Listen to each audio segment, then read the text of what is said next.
Lagay na naman tayo ng sahod sa tulo mga lods. Yung kulay blue na PVC pipe. Pinturahan natin na kulay puti lods.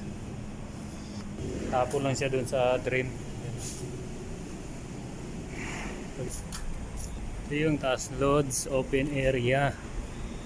So di ba lods, kaano lang? Ayos lang ng tansya lods. Isasakop sa bubong. Na yung loob, ito yung labas. So na yun ang magandang solusyon lods. Kaysa tutuklapin mo to lods. Ang malaking gasto to lods.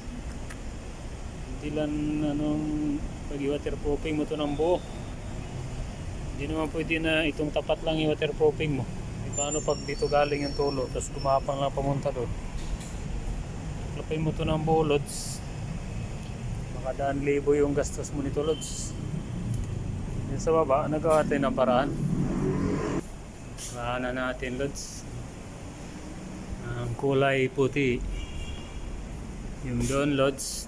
Kung ano yung kulay nung wall na yan, yun din ang pintura natin dyan. Hindi ito kulay puti lang. Isahan na natin pagpintura mga kalods. Na ang patak dito guys. So yung paglagay natin ng sahod guys mga lods. Dito na yung patak.